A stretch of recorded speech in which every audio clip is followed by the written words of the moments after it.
Tales have been told since man first gathered around the fires of prehistory. Tales of the strange and wondrous things hidden in the vast unknown shadows of the world. Tales of creatures divine and beasts demonic, of gods and kings, of myths and monsters. From dark forests to the lands of ice, from desert wastes to the storm-thrashed seas, every corner of the earth has its legends to tell. Stories of heroes and the villains they encounter, of the wilderness and the dangers within. Stories of battles, of love, of order, and of chaos. But what are the roots of these fantastic tales? And why have they endured so long? In this series, we'll explore the history behind these legends and reveal the hidden influences that shaped them.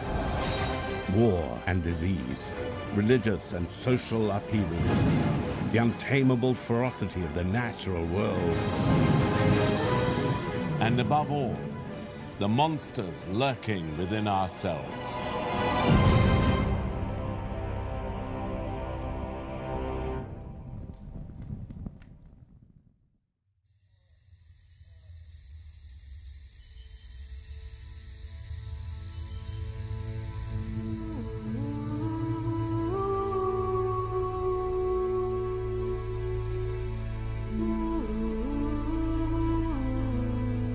Love is patient. Love is kind. Love never fails. It is our most prized emotion. We pursue it, we treasure it, and we mourn its loss. But there is a darker side to love. For with desire comes jealousy, and with devotion, betrayal. Unleashed, love can wreak violence, destruction, madness, and murder. It is in myth and legend that society wrestles with the twisting nature of love. How it can inspire us and devour us. How we try to explain it, and whether we can ever control it.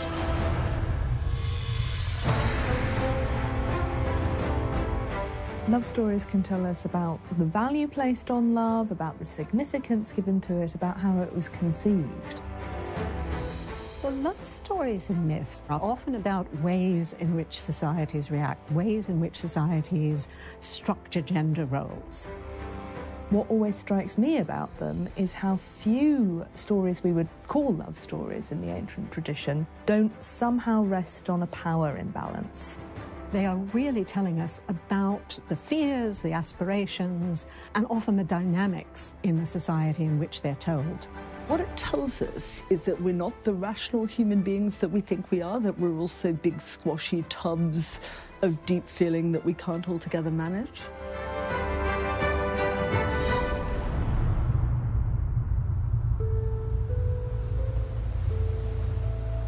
Stories of love and betrayal in all its forms have provided the inspiration for some of our greatest works of literature and art, and we still return to them time and again.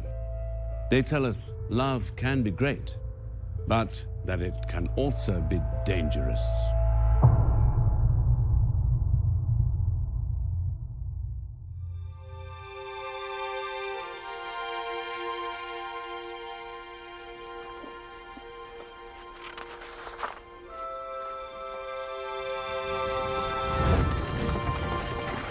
The royal convoy jolted over dirt roads. The journey had been a long one. Not a breeze disturbed the furnace heat of the day. Princess Iphigenia peered out at the countryside. Her mother, Queen Clytemnestra, dozed beside her. They had not stopped since that breathless messenger had first come to the palace.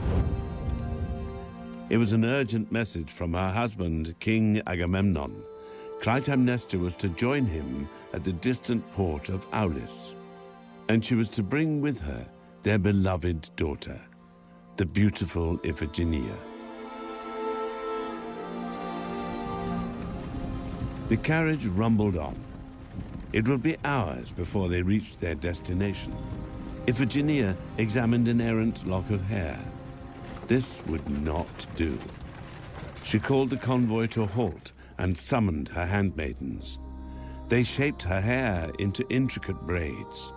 Jewels of gold were set about them. She wanted to look her best, for Iphigenia was on her way to get married. In modern society, most marriages, to start with at least, are based on love. But that was not always the case. In centuries past, marriages, especially among the elite, were more often an alliance between families or nations. You did not marry for happiness. You married to fill a treasury, to avoid a war, or, as in the Norse tale of the Lay of Thrym, to reclaim something that was stolen.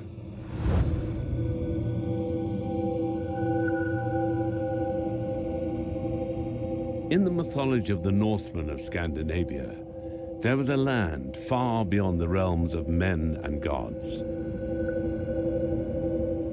It was a land bleak and beautiful, of towering forests and raging storms. It was the home of the giants.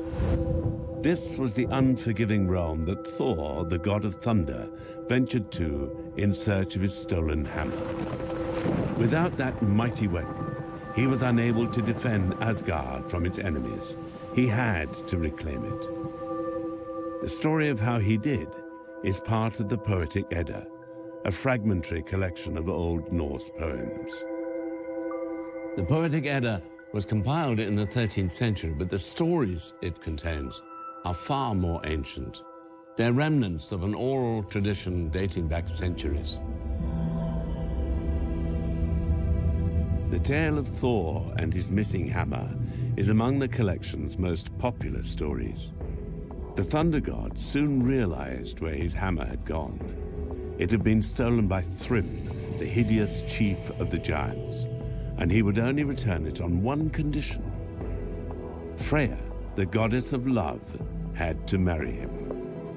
Thor and his brother, the trickster god Loki, tried to convince her, but Freya refused. If Thor was to get his hammer back, he would have to find another way. His fellow gods had a suggestion. Thor himself should be Thrym's bride. The thunder god was unimpressed with the idea of disguising himself as a woman. But he had no choice. The Lay of Thrym gives people a chance to kind of play the what-if game. If this were possible, what would happen? So very rarely in these love stories do you get a picture of what society is like. You get a picture either of what society could be like or what some of the pitfalls and important dynamics of marriages and love affairs are within the society itself. There's a lot of wacky gender bending in and around the Norse way of thinking, and it doesn't seem like that was because they were comfortable with gender bending. It actually seems like the opposite. But you can certainly see how important marriage was. Marriages were alliances. They were not love marriages whatsoever. And you can see this because the giants will sort of say, well, we have this, or we will do this, but only if you give us Freya in marriage.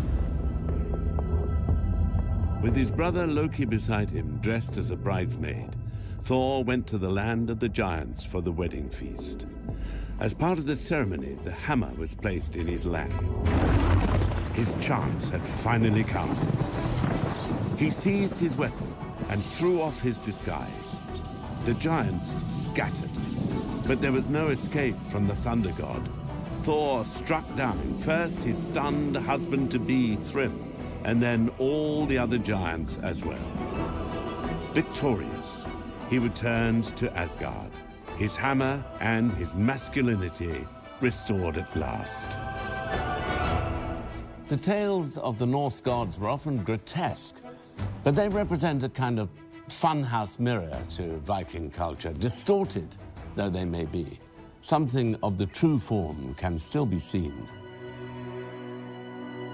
In a way, Thor's disguise reflects the position women held in Norse society. The macho god was silenced as he donned the bridal robes. He remained quiet throughout the deception. His deep voice, of course, would have given him away, but his silence is revealing. To become a Norse woman in public, Thor had to lose his voice. The structure of Norse society was undoubtedly a patriarchal one. But that did not mean women were without power. The thing with patriarchal societies is that you're actually talking about the structure of society. In practice, things were often very different. Just in pragmatic terms, the women are very important. They would, in effect, be much more equal in terms of what was going on. Norse society consisted of two kinds of activity. You have the Vikings when they're off in their war bands doing raids. And then you have, if you will, the Vikings at home. The Vikings at home, you have a strikingly different picture. It's almost matriarchal. The women in Iceland and in the Norselands are very powerful, and they are strongly in control of what goes on within their kinship network. Norse women did not become chieftains nor accompany men on their foreign raids. They forged their own roles instead. Less visible, perhaps, but influential all the same. The story of the Lay of Thrym reminds us that silent and meek though they may have appeared, Norse women could be powerful too.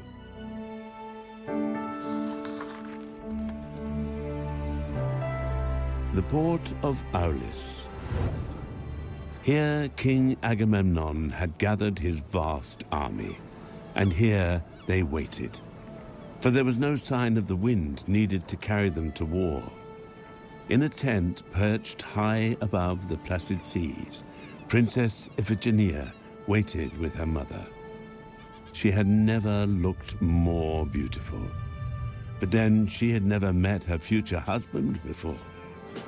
In the greatest army ever assembled, he was the greatest warrior, Achilles. This was the man Iphigenia had come so far to meet. This was the man her father had promised her. Achilles noticed Iphigenia staring at him and smiled. He looked every inch the son of a goddess. Iphigenia bowed. "What is it that brings you to Aulis?" the warrior said. He did not know of any wedding. Agamemnon had lied. He had lied to his wife. He had lied to his daughter. Tears pricked her eyes, but she would not let them see. She ran from the room, pushing past the guards. If it was not Achilles, then who was she there to marry? Iphigenia's disappointment is understandable. Rejection and dashed expectations are the price often demanded by love. But in mythology, even those who do marry may not find happiness.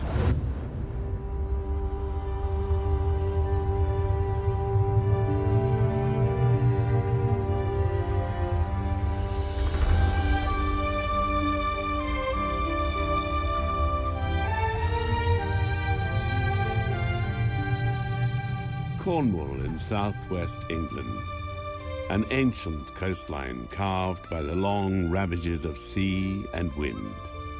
This is a land of cove and beach, cliff and valley. A land with its own culture, its own language, and its own legends to tell. The story of Tristan and Isolde dates back to the 12th century. It tells of a love triangle between a handsome young knight, a beautiful Irish princess, and her husband, the King of Cornwall. The match between Isolde and King Mark was intended to bring peace between long warring kingdoms.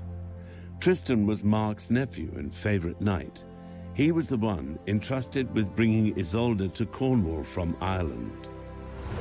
On that journey, however, Tristan and Isolde drank a potion, which made them fall madly in love. The significance of the love potion varies a bit depending on which author is talking about it. But it is often administered to Tristan and Isolde without either of them knowing what's going on. The potion just represents overmastering desire, that moment where you just throw caution to the winds. And even though you know you shouldn't, you're longing to do it so much that you just do it anyway. It absolves them from morality in the sense that it allows the authors in this story to kind of look at other things. What is the nature of a knight who is very loyal to the king, and indeed the nephew of the king in many of these stories? What happens when that person becomes totally involved in this kind of emotion? Isolde did go on to marry Tristan's uncle, King Mark. Peace between Ireland and Cornwall demanded it. But the potion had not worn off. The affair with Tristan continued. All three characters loved one another. Tristan desired Isolde but respected his uncle. The king loved Tristan as a son and Isolde as a wife. She was grateful for his kindness, but could not resist her lover. All three were plagued by terrible dreams of the future. These would prove prophetic. For eventually, King Mark did discover the affair. He plotted to kill the treacherous young couple. Tristan and Isolde managed to escape death, fleeing into the wild. But they found no happiness there either. They were still consumed with guilt. Their story was inspired by earlier Celtic tales. It, in turn, would shape later romances.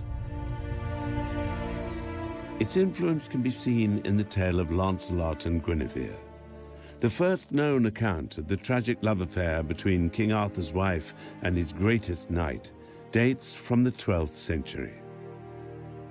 It was written by Chrétien de Troyes, a French court poet. Chrétien de Troyes is one of the most famous of the medieval romance writers. He pretty well invented Arthurian romance.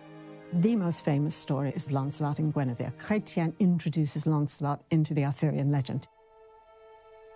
Lancelot is a latecomer, really, to the Round Table, and he comes from a much more courtly era than those earlier sort of wilder, hairier knights.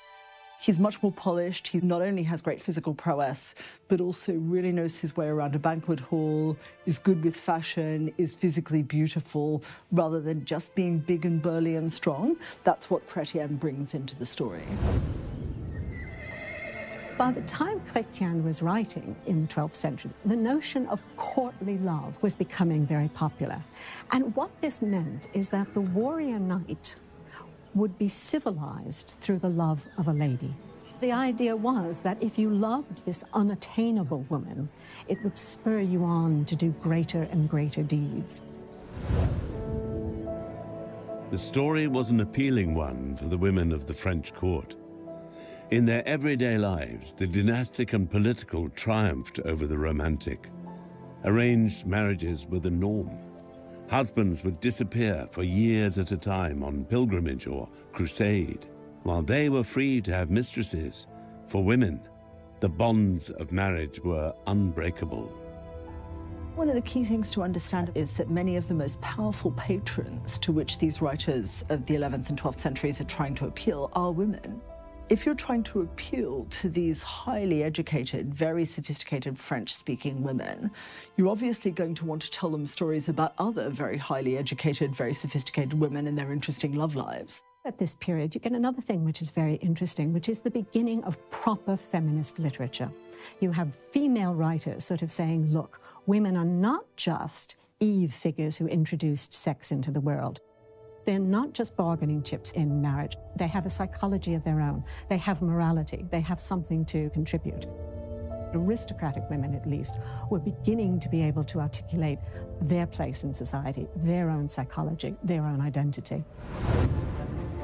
More was at stake in these stories than hurt feelings alone. Tristan and Isolde's affair endangered the truce between Cornwall and Ireland. Peace was only assured when the couple decided to separate. Isolde returned to King Mark, and Tristan left Cornwall forever. In these stories, the fate of nations rests on affairs of the heart. They remind us that behind great moments of history often lie human relationships and human failings. They explore how all of us must reconcile private passions with other responsibilities, and they ask, when our loyalties, our loves compete, which will triumph, and what will the consequences be? The miserable Iphigenia was dressed in her wedding finery. Her mother led her towards the altar. Her father, Agamemnon, waited there. All the other kings of Greece stood with him. But which of the old men was to be Iphigenia's husband?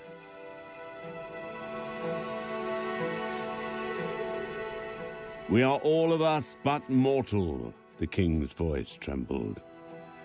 "We cannot defy the gods." Iphigenia was blindfolded, for Agamemnon had displeased the goddess Artemis. She was the one who had stilled the winds.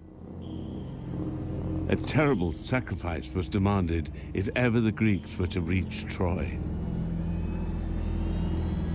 Clytemnestra surged forward, trying to reach her daughter, but strong arms held her back. She cried out, begging her husband not to harm their child. But Agamemnon drowned out her words with prayer.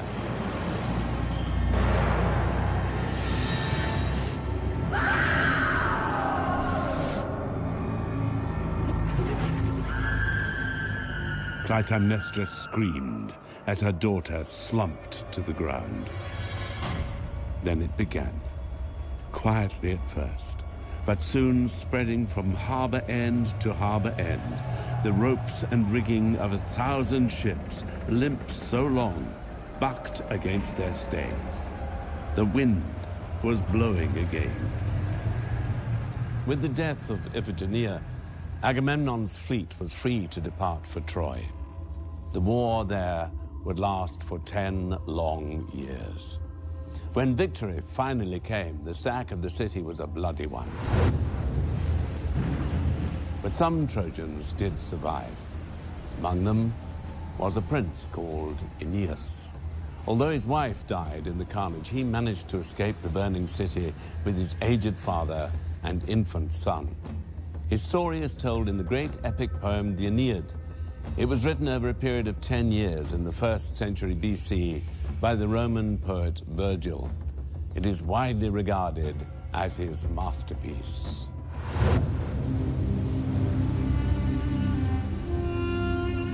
As Aeneas' fleet sailed across the Mediterranean, it was beset by a devastating storm.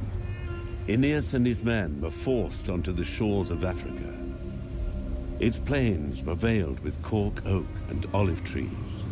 Its hills, charred by the sun, seemed to lope eagerly towards the shade of distant mountains.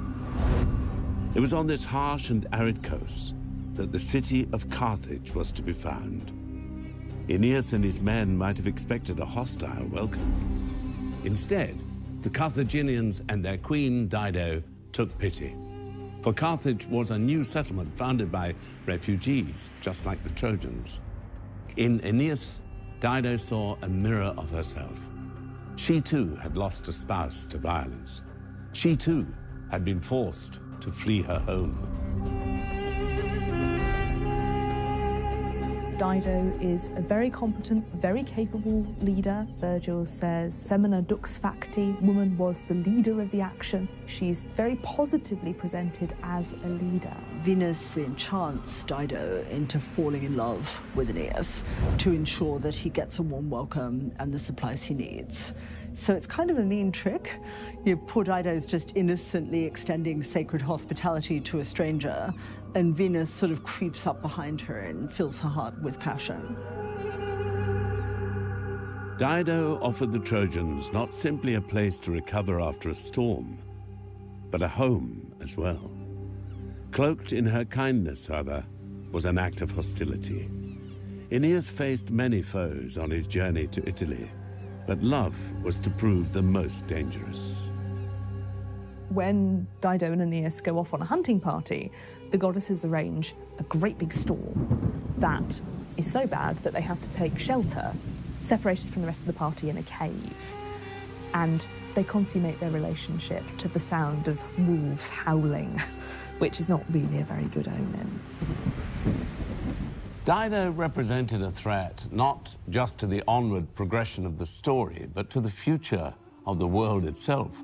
For Carthage offered a viable alternative for Aeneas. Merging their families and people, he could have ruled the prosperous city by Dido's side. He could have been happy there. If he chose to stay, however, his people would never reach Italy. They would never found Rome. The history of the world, the Aeneid tells us, hinged on this moment. What happens in the poem is that the god Mercury is sent to shake up Aeneas, to wake him up, remind him he's got a destiny he's meant to be fulfilling. So he comes down and he says to Aeneas, "What are you doing? You're standing around on the walls of Carthage. You've got your own place to go and found." When Dido hears that he is going to leave, she confronts him and accuses him of planning to leave secretly. And he tells her that he's being torn by duty. He's not going of his own choice. This isn't his own free will. He's being forced to do this by the gods. Dido was heartbroken. Aeneas had abandoned her for a future even he struggled to believe in. She was overcome with anguish. As Aeneas sailed away, she built a pyre in the center of her palace, climbed on top, and plunged a sword through her heart. Sadly, I think that Aeneas leaving Dido is meant to be the key Roman moment in the entire epic. I think it's meant to imply the Roman male's ability to renounce sensuous pleasure and the appeal of everything that Carthage represents, which is kind of seductive, bad religion, naughty, immoral practices in favor of the straight, linear Roman legion ideal. It's also a triumph over sort of luxury and Orientalism and comfort. One of the things that Mercury criticises Aeneas for is wearing sort of a rich purple robe that Dido has given him. I think it's meant to be a moment for drum beating and the sound of trumpets. The fact that it's also imbued with pathos is because Virgil's writing it, and Virgil really never writes anything without imbuing it with pathos. That's his thing. So he portrays Dido as this helpless, tragic victim, but it's not meant to make us think that Aeneas made the wrong choice. From his ship, Aeneas saw the burning pyre and the walls of the palace aglow with its flames. He knew what it meant. Once again, he was leaving behind a city shrouded in smoke, torn apart by outsiders. However, this time, he was responsible. Dido would haunt him throughout the rest of the Aeneid. Her city, Carthage, would trouble Rome for centuries. In Dido's dying words, she says she is rejoicing to travel to the underworld, and she hopes that Aeneas will see the pyre and that her death will be an omen, an omena for the Romans. Now, what this foreshadows is several centuries of conflict in between Rome and Carthage.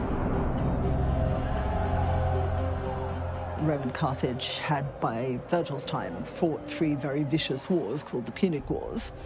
And Virgil is almost saying it's intrinsic to Rome to be opposed to Carthage because of this choice that Aeneas made. Virgil lays bare love's destructive potential. It tempted Aeneas to forget his duty, and it transformed Dido from a wise, strong leader into a humiliated, savage creature. But there is a second transformation at work, one subtler and perhaps more subversive. Virgil was writing in the aftermath of a civil war. The assassination of Julius Caesar in 44 BC had led to a power vacuum at the heart of the Roman Republic. The struggle for supremacy would last more than a decade. In the end, It was Octavian, adopted son of Caesar, who triumphed. At the Battle of Actium, he defeated his one-time ally, Mark Antony. At Mark Antony's side to the end was his lover, Cleopatra, the Queen of Egypt. She was a figure of mockery, fear, and hatred in Rome.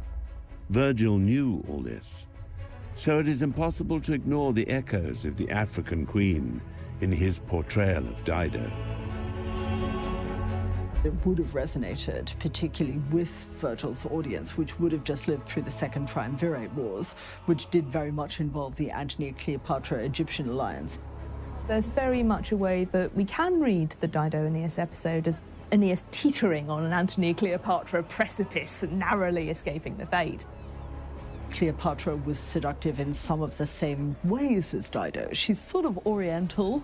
That in itself is seductive. She comes from what can be understood as a foreign religion, a foreign culture. She's kind of magical in some of the same ways as Dido. So I think in all those respects, the figure of Dido could have been read by Virgil's original audiences as a kind of avatar of Cleopatra. You might expect Dido, an enemy twice over, representing both Cleopatra and Carthage, to be vilified.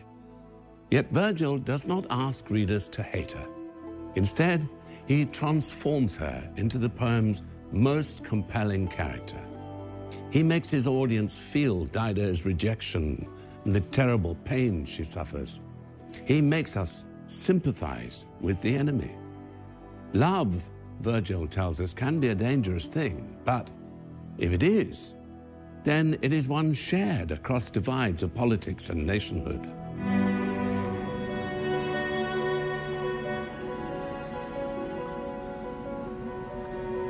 The eastern shores of the Black Sea, in the shadow of the Caucasus Mountains.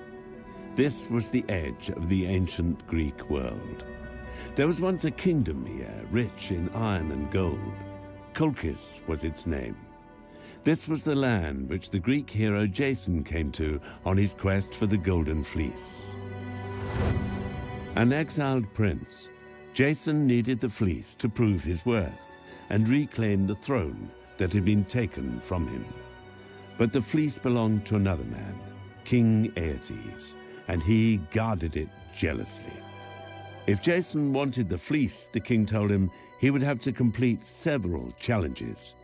Each seemed impossible, and would have been, but for the help of a young woman who had fallen deeply in love with the Greek hero, the daughter of King Aeetes himself, Medea.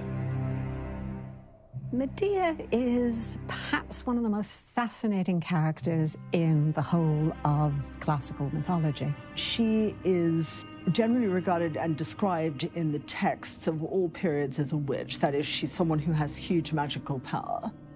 When we first meet Medea, she's very much a traditional lovesick maiden, brimming with unrequited love and very modest and very nervous. But even at this stage, we start to see sort of a much darker, much more powerful figure starting to emerge. With Medea's help, Jason completed the king's challenges.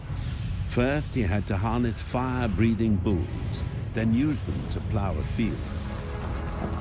He had to sow serpents' teeth in the earth and kill the soldiers who miraculously grew from them. Finally, he had to overcome a sleepless dragon guarding the fleece itself.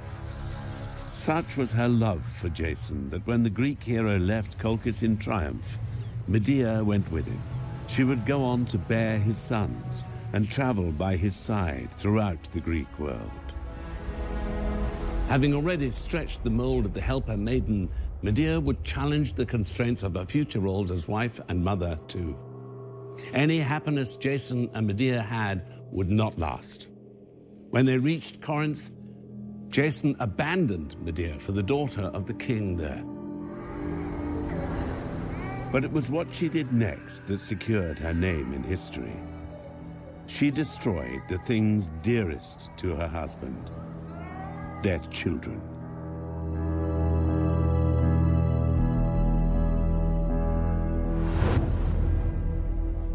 Medea then fled Corinth and Jason for Athens. It was in that city that the story as we know it best today was written. Its author was the great playwright Euripides. Euripides was the first one really to create characters who had a psychological reality. And that probably makes him more interesting to modern theatregoers than perhaps some of the others. He also has a very light-hearted touch in that there is a surprising amount of black humour in Euripides. He really goes for that kind of dark irony and that bitterness that still somehow manages to be funny. He's kind of free to create this wonderful, wonderful, not amoral character, but this character who's driven internally by her own idea of what ought to happen. Euripides forces the audience into uncomfortable questions. As Medea veers from behavior we deem good to behavior we deem evil, we ask what it takes to go from one to the other. What drives humans to inhuman acts? And what might we be capable of in the wrong circumstances? It's pretty terrifying because it's two passions opposing one another. The passion to get your own back at someone you loved and trusted who's betrayed you in the worst possible way, completely unfeelingly and unthinkingly, versus the maternal passion for your children, the longing to look after them and shelter them and nurture them and make sure no harm comes to them. The Greeks were not necessarily keen on intense emotions. They felt that restraint was rather more important. So it would have seemed to them almost natural that this woman who was an outsider and a witch and obsessively in love should have fallen in on herself like this. So I think it's not a particularly positive attitude to the emotion of love. Euripides' play was first performed in 413 BC. Every year, Athens held a festival dedicated to the god Dionysus. New plays were performed and judged.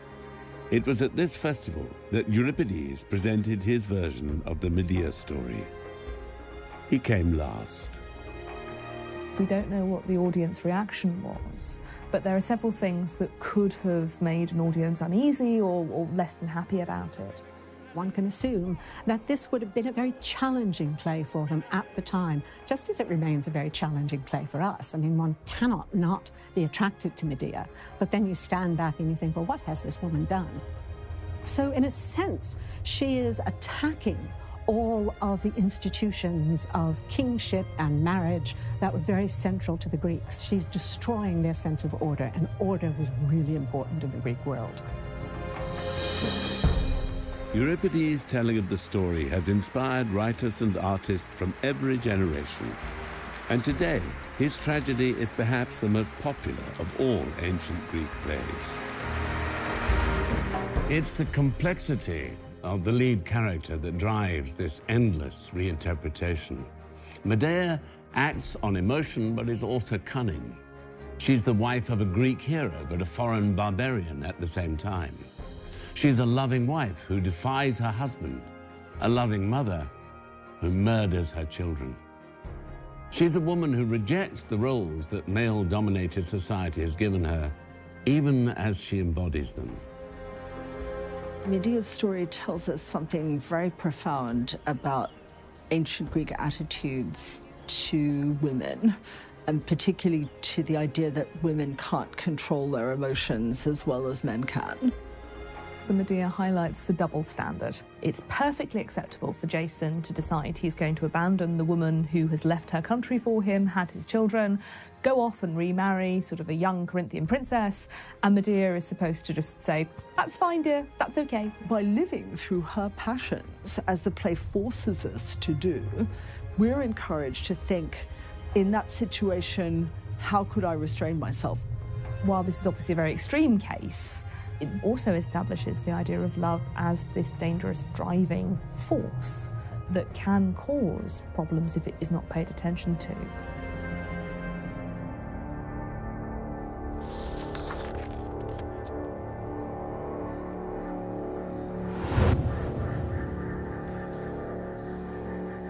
After 10 years of war, the triumphant Agamemnon returned home from Troy. But his wife, Clytemnestra, had sworn an oath all those years ago. The daughter Agamemnon had sacrificed to reach Troy had not been forgotten. At last, there would be justice for Iphigenia.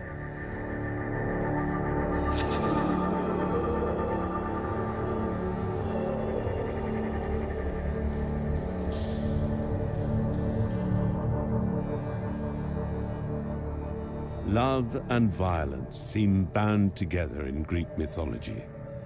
Just as in the tales of other cultures, it recognizes there are many sides to love. All these stories still speak to us, for the nature of this most powerful of emotions has not changed. The reason that myths of love endure is that they tell us about human desires, and they tell us how perverse human desire is. It's interesting that very often they aren't about love in the sense that we would recognize it. So they're not really like the romantic novels we're used to. Human desire is typically not something under much rational control, and in myths it often runs away with even the wariest and smartest heroes and queens and lures them into places where they'd really rather not be. You have that question of where do you put love as this irrational, driving, powerful emotion within a structure of society, and what happens when it is scorned. All societies must find a way of channeling this emotion, for its power over the human spirit is unrivaled. If at times it does inspire acts of horrifying violence, it is far more often responsible for kindness, self-sacrifice, and bravery. We cannot, however, have one without the other. Love is patient, love is kind, but love is also irrational. And love can be dangerous.